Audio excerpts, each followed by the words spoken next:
নমস্কার বন্ধুরা, ঝুমারানি কিচেনে আপনাদের সকলকে স্বাগত। আর প্রতিবারের মতো আজও চলে এসেছি নতুন আরও একটি রেসিপি নিয়ে।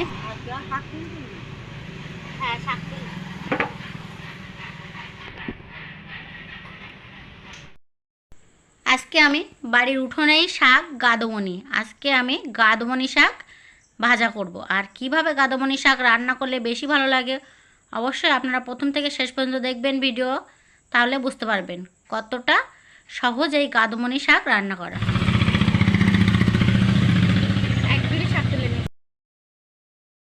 শাক তুলে ভালো করে ধুয়ে নিয়েছি।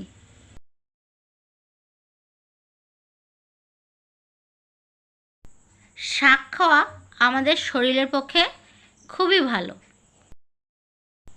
আর শাক খেতে আমরা কম বেশি সকলেই ভালোবাসি। আর সব থেকে উপকার যে শাকে কোনো সার দেওয়া নেই, আর আমাদের বাড়ির উঠোনেই এই শাক, কোনো সার নেই। এখন শাক তুলে ধুয়ে একটু ছোট করে কেটে নিয়েছি। উনুন জ্বালিয়ে কড়া বসিয়ে দিয়েছি, আর কড়াইতে দিয়ে দিচ্ছি কেটে ছোট করে রাখা শাক। আর শাকটার নাম অবশ্যই মনে রাখবেন, শাকটার নাম গাদমনি। আপনারা কী নামে চেনেন অবশ্যই আমাকে কমেন্ট বক্সে জানাবেন। ঢাকা দিয়ে 5 মিনিট সিদ্ধ করে নিয়েছি। এখন একবার উল্টে দেব।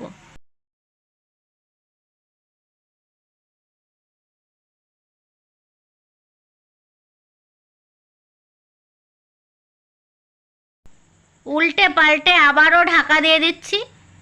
আরও 5 মিনিট জাল করে নিয়েছি। এখন আমার শাক সিদ্ধ হয়ে গেছে, নামিয়ে নেব।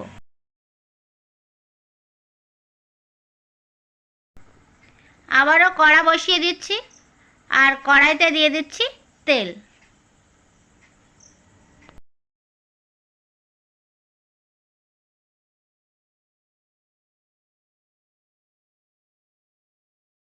তেল গরম হয়ে গেছে, আর ফোড়নে দিয়েছি আমি 5 ফোড়ন, আর দিয়ে দিচ্ছি 2টো শুকনো লঙ্কা, আর দিয়ে দিচ্ছি কুচানো রসুন, আর দিয়ে দিচ্ছি কুচানো পেঁয়াজ।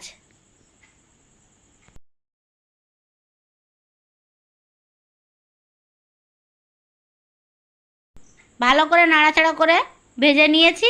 এখন দিয়ে দিচ্ছি সিদ্ধ করে রাখা শাক।